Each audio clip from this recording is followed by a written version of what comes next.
In this building, on November 25, 1992, Cincinnati City Council voted 7-2 to pass what was called the Human Rights Ordinance.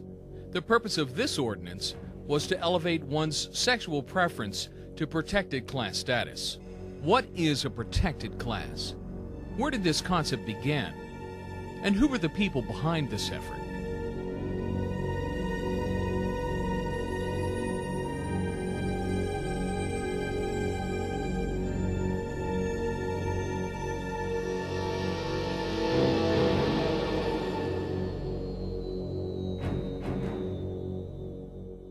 Well, the foundation for this movement started in the 1970s. It was during the 1992 presidential campaign that homosexual activists began to exert their political power, culminating with the March on Washington in April 1993. It was here that homosexuals openly demanded special protection under the 1964 Civil Rights Act. The campaign to bring sexual orientation to full minority status had begun. This battle would eventually affect communities across the country, including Cincinnati, Ohio, where City Council passed the Human Rights Ordinance, which granted special class status based on sexual orientation. But many local citizens were outraged, including Phil Burris, president of Citizens for Community Values. I was outraged, along with Charlie Winburn, whom I contacted, and asked Charlie, is this right? Is this wrong? What's going on here? It looked like that what they were trying to do was to pass a law that included private sexual behavior into that 1964 Civil Rights Act. What was fundamentally wrong was that you had a bunch of council members and politicians who wanted to really legislate really personal behavior and personal choices. Charlie said, I will run for city council. I will try to change it from the inside out.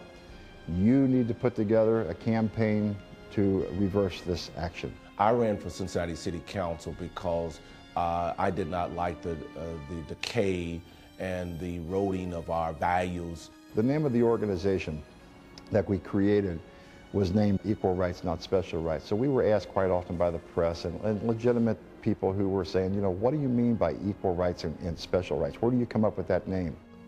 Our job was to inform the community that what the gay community was asking for was special rights. They wanted special rights based upon their sexual preferences. And in order to give a person rights based upon sexual preferences, that becomes a special right.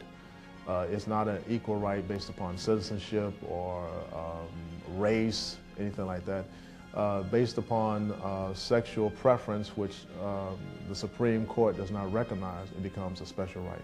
Many citizens were concerned about the consequences of passing legislation that would grant special protection for sexual orientation. When a city passes a law that gives special rights based on sexual orientation, essentially you're legitimizing that behavior.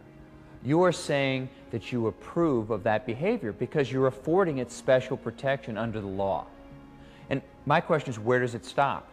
The whole society pays. Number one, businesses pay. They got to pay more money through lawsuits, providing special insurance for domestic partners, and we call it shack-up insurance. And then also, finally, little children. When you pass these laws, you send a double message to them. You tell them to live pure, live holy until they get married, and then you got grown-ups down on council level or in county commissioners passing laws that send the wrong message to our children. Does a person who's looking for a job, who's having some trouble maybe finding a job, say, I found the solution. I'll go in and say, I'm homosexual. It even opens the door for fraud.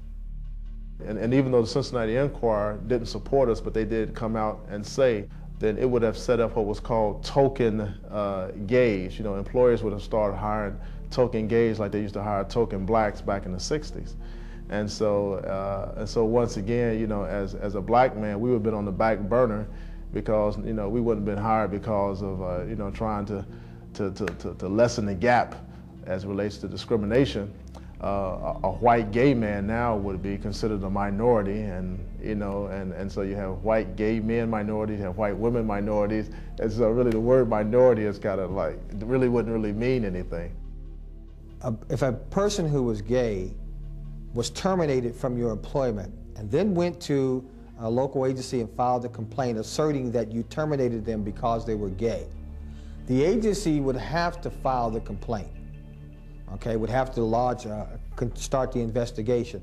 Now it's up to the business person now to prove that they didn't terminate the person that they were gay, or to even in fact prove that they didn't even know that the person was gay. You have to be able to prove that.